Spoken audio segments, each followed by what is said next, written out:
আগামী ডিসেম্বরের মধ্যে জাতীয় সংসদ নির্বাচন অনুষ্ঠানের দাবি জানিয়েছেন বিএনপির ভারপ্রাপ্ত চেয়ারম্যান তারেক রহমান।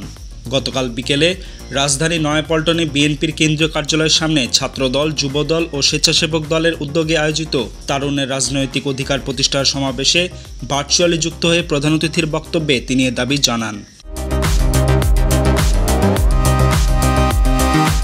তারেক রহমান বলেন, আগামী নির্বাচন নিয়ে টালবাহানা শুরু হয়েছে। সংস্কারের নামে সময়ক্ষেপণের পেছনে বিভিন্ন উদ্দেশ্য রয়েছে। এ কথা এখন জনগণ বিশ্বাস করতে শুরু করেছে। তিনি অন্তর্বর্তীকালীন সরকারের প্রতি দ্রুত নির্বাচনের প্রস্তুতি নেওয়ার আহ্বান জানান। তারেক রহমান আরও বলেন, গত ১.৫ দশকে ৩.৫ কোটি নতুন ভোটার তাদের ভোটাধিকার প্রয়োগের সুযোগ পাননি। এবার তাদের সে অধিকার নিশ্চিত করতে হবে। তিনি অতীতে তত্ত্বাবধায়ক সরকারের অধীনে মাত্র ৩ মাসের নির্বাচন সম্পন্ন হওয়ার দৃষ্টান্ত তুলে ধরেন। বক্তব্যের এক পর্যায়ে বিএনপি নেতা ইশরাক হোসেনকে মেয়রের দায়িত্ব না দেওয়ার বিষয়েও ক্ষোভ প্রকাশ করেন তিনি।